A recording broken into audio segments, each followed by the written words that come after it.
Hello friends, YouTube channel English Wordish पर आप सभी का बहुत स्वागत है। आज का जो वर्ड है वो ये रहा। आज हमने एक नया वर्ड लिया है। इसकी स्पेलिंग आप देखिए, INCOME। इसको इंग्लिश में कहते हैं इनकम।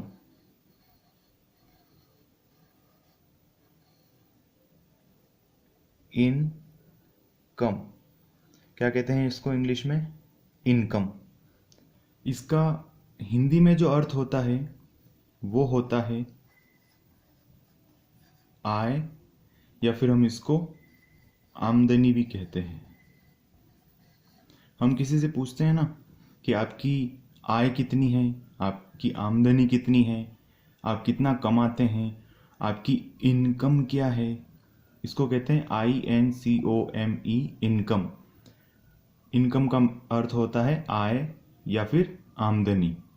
अब हम देखते हैं कि इससे कौन से वर्ड और क्रिएट हो सकते हैं। सबसे पहला वर्ड इससे निकल के आता है वो है इन, जो कि हमने यहां से लिया है, IN। इसको इंग्लिश में कहते हैं इन, और हिंदी में जो इसका अर्थ होता है वो होता है भीतर या फिर अंदर। हम किसी के भीतर जाते हैं, किसी रूम के भीतर जा रहे हैं, तो उसका अंदर जाने का हम जो इंग्लिश में वर्ड होता है वो होता है इन। इन कहते हैं। दूसरा जो हमारा वर्ड है वो है COME। दूसरा हमारा वर्ड क्या है? COME। ये हमने यहां से लिया है, COME। इसको इंग्लिश में कहते हैं कम। क्या बोलते हैं? कम।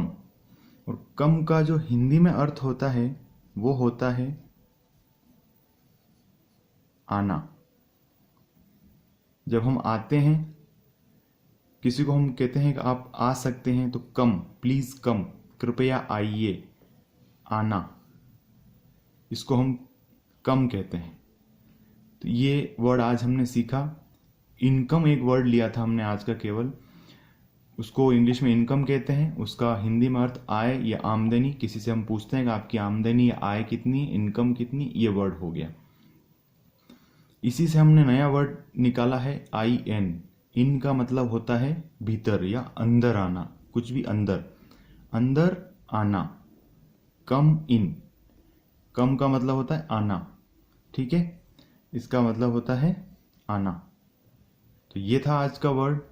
ऐसे ही वर्ड और सीखने के लिए आप हमारे YouTube चैनल इंग्लिश वर्डिश को सब्सक्राइब करना नहीं भूलें। अभी तक सब्सक्राइब नहीं किया हो तो प्लीज़ सब्सक्राइब कर लीजिए, और ऐसे ही वर्ड आप सीखने के लिए चैनल पर जा कर के और आप देख सकते हैं video. Thank you so much.